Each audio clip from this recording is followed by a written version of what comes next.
وَهُوَ الْعَزِيزُ الْحَكِيمُ، اور وہ اللہ زبردست ہے، حکمت والا ہے۔ اس کے بعد اس سورہ مبارکہ کا 8واں رکوع شروع ہو رہا ہے۔ اس میں یہ بتایا گیا کہ اللہ نے جو ڈھیل دی ہے لوگوں کو وہ رحمت ہے، عذاب کے حوالے سے ڈرایا گیا ہے، اور مرنے کے بعد دوبارہ زندگی کے لیے دلیل پیش کی گئی ہے۔ وَلَوْ يُؤَاخِذُ اللَّهُ النَّاسَ بِظُلْمِهِمْ، اور اگر اللہ فوراً گرفت فرما لیتا لوگوں کی ان کے ظلم کی وجہ سے، مَا تَرَكَ عَلَيْهَا مِن دَابَّةٍ، تو زمین پر کوئی چلنے پھرنے والا نہ چھوڑتا۔ وَلَٰكِن يُؤَخِّرُهُمْ إِلَىٰ أَجَلٍ مُّسَمًّى، لیکن وہ انہیں ڈھیل دیتا ہے ایک مدت مقررہ تک۔ فَإِذَا جَاءَ أَجَلُهُمْ لَا يَسْتَأْخِرُونَ سَاعَةً وَلَا يَسْتَقْدِمُونَ، پھر جب ان کا وقت آ جاتا ہے تو نہ وہ ایک گھڑی پیچھے ہٹ سکتے ہیں اور نہ ایک گھڑی آگے بڑھ سکتے ہیں۔ مراد یہ کہ یہ اللہ کی رحمت ہے کہ اللہ بندوں کے تمام اعمال پر ان کی پکڑ نہیں فرماتا، ورنہ لوگوں کے اعمال کا معاملہ تو یہ ہے کہ اگر اللہ ان کی پکڑ فرمانا شروع کر دے تو برباد کر دیے جائیں، لیکن یہ اس کی رحمت ہے کہ وہ ڈھیل دیتا ہے۔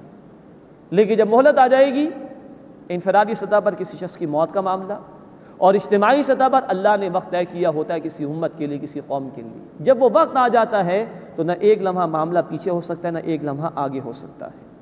وَيَجْعَلُونَ لِلَّهِ مَا يَكْرَهُونَ وَتَصِفُ أَلْسِنَتُهُمُ الْكَذِبَ، اور وہ اللہ کے لیے ٹھہراتے ہیں جو اپنے لیے ناپسند کرتے ہیں، اور ان کی زبانیں جھوٹ بولتی ہیں، أَنَّ لَهُمُ الْحُسْنَى، کہ ان کے لیے بھلائی ہے، یعنی اپنے لیے بیٹے پسند کرتے ہیں اور اللہ کے لیے بیٹیاں تجویز کر دی ہیں انہوں نے جن کو خود پسند نہیں کرتے، اور جھوٹ بولتے کہ ان کے لیے کوئی بھلائی کا معاملہ ہوگا۔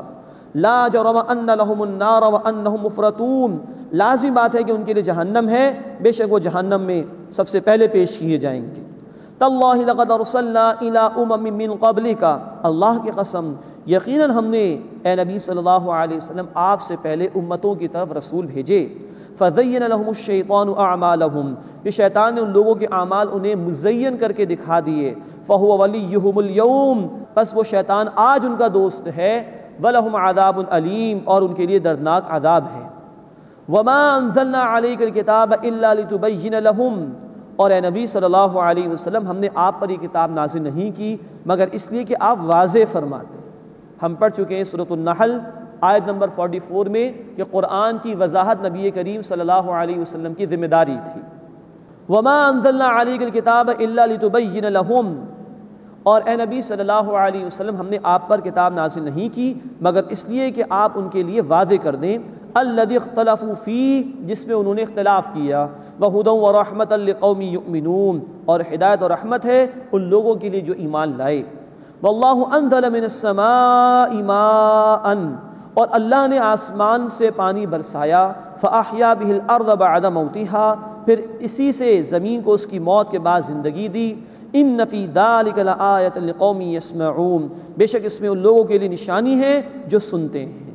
زمین مردہ ہو جاتی ہے، اللہ تعالیٰ بارش برسا کر زمین کو زندگی عطا فرما دیتا ہے۔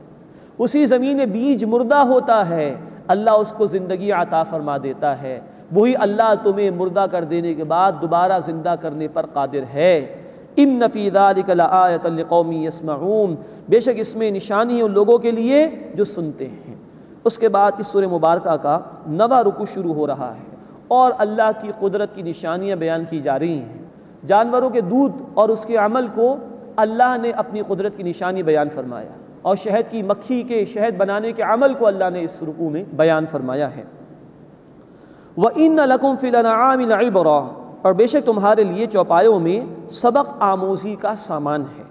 نُسْقِيكُم مِّمَّا فِي بُطُونِهِ مِن بَيْنِ فَرْثٍ وَدَمٍ لَبَنًا خَالِصًا، ہم تمہیں پلاتے ہیں خالص دودھ اس سے جو گوبر اور خون کے درمیان ان کے پیٹوں میں ہے، سائغا للشاربین، پینے والوں کے لیے خوشگوار ہے۔ یہ میملز کی بات آ رہی ہے، دودھ دینے والے جانوروں کی، کہ کس طرح ان کے وجود میں اللہ تعالیٰ یہ پاک صاف دودھ پیدا فرماتا ہے اور پینے والوں کے لیے بڑا خوشگوار ہے۔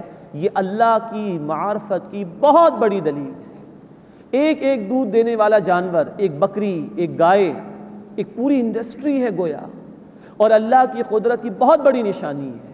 ہر انسان کسی بھی دور میں ہو، کتنا کچھ اس ایک جانور میں غور و فکر کا سامان موجود ہے۔ نوٹ کیجئے، یہاں قرآن نے ان جانوروں کے اندر خون کے چلنے کا عمل بھی بیان کیا ہے، بلڈ سرکولیشن۔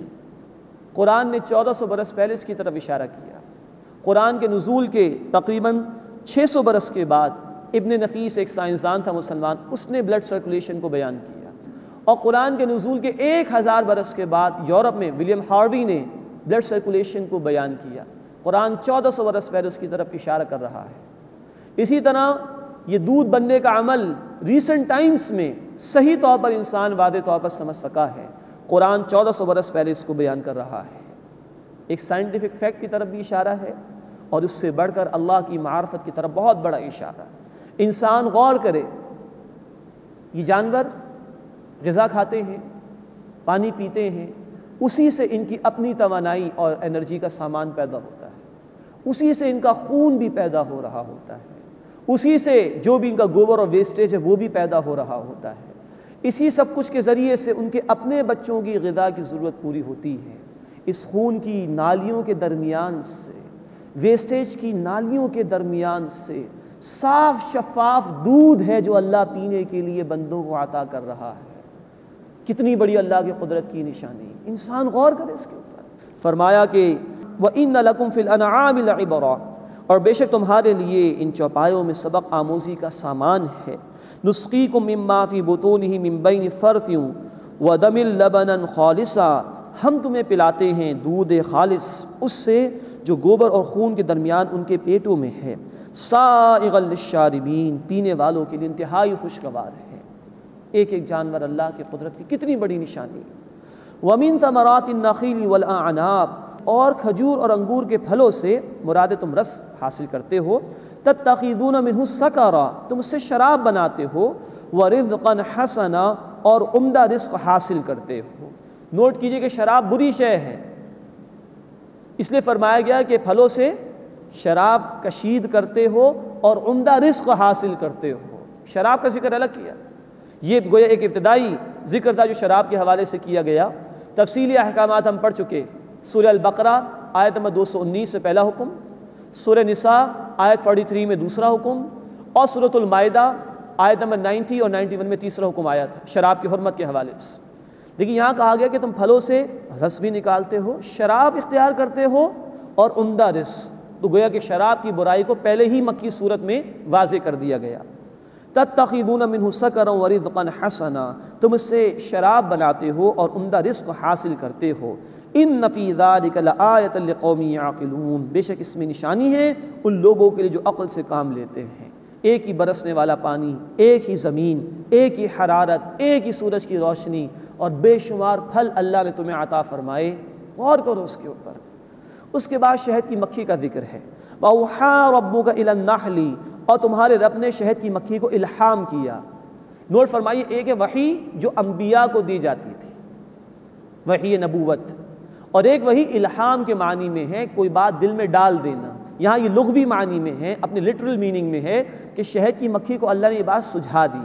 وَأَوْحَىٰ رَبُّكَ إِلَى النَّحْلِ، اور تمہارے رب نے شہد کی مکھی کو الہام فرمایا، أَنِ اتَّخِذِي مِنَ الْجِبَالِ بُيُوتًا، کہ وہ پہاڑوں میں گھر بنائے، وَمِنَ الشَّجَرِ وَمِمَّا يَعْرِشُونَ، اور درختوں میں اور اس جگہ جہاں وہ بیلیں چڑھاتے ہیں مختلف پودوں کی۔ ثُمَّ كُلِي مِن كُلِّ الثَّمَرَاتِ، پھر کھا ہر قسم کے پھل، فَاسْلُكِي سُبُلَ رَبِّكِ ذُلُلًا، پھر اپنے رب کے نرم ہموار راستوں پر چل، يَخْرُجُ مِن بُطُونِهَا شَرَابٌ، ان کے پیٹوں سے پینے کی ایک چیز نکلتی ہے، مختلف الوانہ فیہ شفاء للناس، اس میں لوگوں کے لیے شفا ہے۔ ان فی ذلک لآیۃ لقوم یتفکرون، بے شک اس میں ان لوگوں کے لیے نشانی ہے جو غور و فکر کرتے ہیں۔ کئی نشانیاں ہیں جو اس ایک آیت میں اللہ نے بیان فرمائی۔ شہد کی مکھی کو اللہ نے الہام کیا، سکھایا، پہاڑوں میں گھر بنانے کے لیے، درختوں میں گھر بنانے کے لیے، بیلوں پر چھتے بنانے کے لیے۔ پھر کیسا الہام کیا، اللہ کی قدرت کا ایک ماسٹر پیس ہے، ایک ایک چھتا ایک شہد کی مکھی کا، ہزاروں اس میں وہ خانے ہوتے ہیں جن کا شمار ہمارے لیے ممکن نہیں، لیکن تحقیق بتاتی ہے کہ اگر ان کا میجرمنٹ کیا جائے، ان کی پیمائش کی جائے، تو ہر خانہ بالکل ایکوریٹ ہوتا ہے، بالکل برابر ہوتا ہے۔ پھر نوٹ کیجئے، قرآن نے کہا ان اتخذی ثم کلی فسلکی، یہ سارے الفاظ مؤنث کے صیغے کے ہیں،